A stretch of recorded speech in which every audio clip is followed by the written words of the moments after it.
সিলেটের উন্নয়ন বিষয়ে নাগরিক সংলাপ ও মতবিনিময় সভায় বক্তারা বলেছেন, সরকারি উন্নয়ন কর্মসূচি বাস্তবায়নে জবাবদিহিতা না থাকায় বিভিন্ন সময় দুর্নীতির অভিযোগ উঠেছে। সিলেটবাসীর কাছে গ্রহণযোগ্য ও প্রকৃত উন্নয়ন নিশ্চিত করতে হলে উন্নয়ন কাজে জনগণকে সম্পৃক্ত করতে হবে।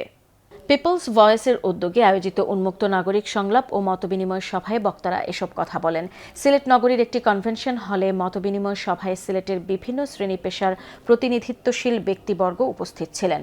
পিপলস ভয়েসের সভাপতি রোটারিয়ান শহীদ আহমদ চৌধুরীর সভাপতিত্বে ও সাধারণ সম্পাদক প্রফেসর মোসাদ্দিক আহমদ চৌধুরীর সঞ্চালনায় অনুষ্ঠানে বক্তব্য রাখেন সিলেট ১, সিলেট সদর ও মহানগর আসনে বিএনপি মনোনীত সংসদ সদস্য পদপ্রার্থী এবং বিএনপি চেয়ারপারসনের উপদেষ্টা খন্দকার আব্দুল মুক্তাদির।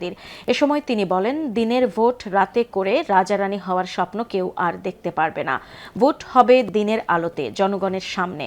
খন্দকার মুক্তাদির বলেন, সুষ্ঠু ও গ্রহণযোগ্য নির্বাচনের মাধ্যমে দেশে রাজনৈতিক স্থিতিশীলতা ফিরে আসবে বলে আমি আশাবাদী।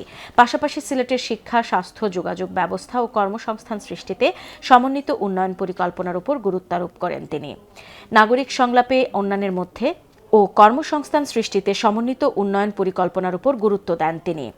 নাগরিক সংলাপে অন্যান্যের মধ্যে আলোচনায় অংশ নেন সিলেট চেম্বারের সাবেক সিনিয়র সহসভাপতি ফালাহ উদ্দিন আহমেদ, সম্মিলিত পেশাজীবী পরিষদ সিলেটের সদস্য সচিব শাহনেওয়াজ চৌধুরী, প্রবাসী জাকির চৌধুরী, পরিবেশবিদ আব্দুল করিম কিম, শাহজালাল বিজ্ঞান ও প্রযুক্তি বিশ্ববিদ্যালয়ের সাবেক ডিন ডক্টর কামাল হোসেন চৌধুরী, ডাক্তার নাজমুল ইসলাম, সিলেট চেম্বারের সাবেক সভাপতি খন্দকার শিপার আহমেদ সহ আরও অনেকে।